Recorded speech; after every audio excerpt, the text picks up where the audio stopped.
चतुर बीरबल में आज की कहानी है चीनी और रेत।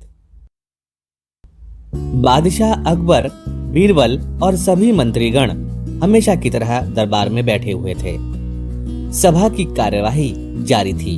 एक एक करके राज्य के लोग अपनी समस्याएं लेकर दरबार में पहुंच रहे थे। इसी बीच वहां एक व्यक्ति दरबार में पहुंचा, जिसके हाथ में एक मर्तबान था। सभी उस मर्तबान की ओर देख रहे थे। तभी अकबर ने उस व्यक्ति से पूछा, इस मर्तबान में क्या है? उस व्यक्ति ने कहा, महाराज, इसमें चीनी और रेत का मिश्रण है।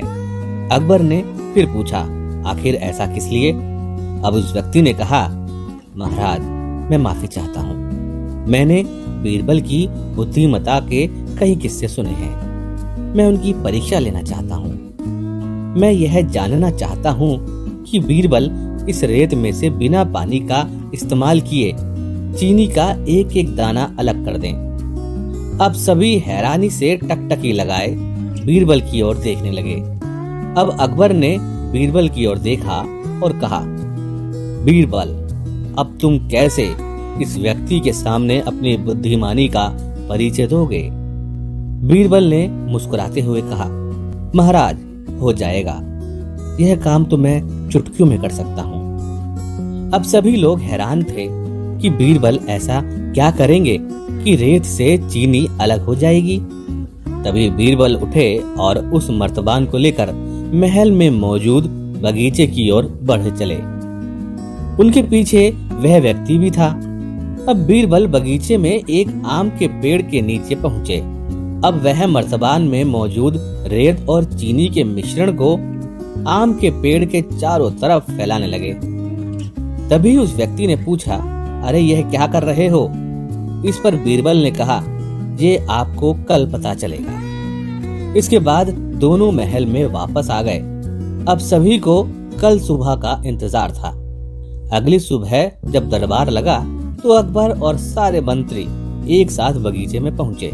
साथ में बीरबल और रेत व चीनी का मिश्रण लाने वाला व्यक्ति भी था। सभी आम के पेड़ के पास पहुंच गए। सभी ने देखा कि अब वहां सिर्फ रेत पड़ी हुई है।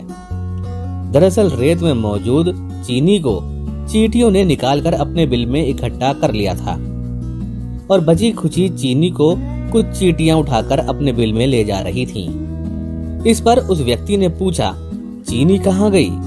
तो बीरबल ने कहा, रेत से चीनी अलग हो गई है। सभी जोर जोर से हंसने लगे। बीरबल की यह चतुराई देख अकबर ने उस व्यक्ति से कहा, अगर अब तुम्हें चीनी चाहिए तो तुम्हें चींटियों के बिल में घुसना पड़ेगा। इस पर सभी ने फिर से ठहाका लगाया और बीरबल की तारीफ करने लगे। इस कहानी से हमें यह सीख मिलती है, किसी को नीचा दिखाने का प्रयास कभी नहीं करना चाहिए।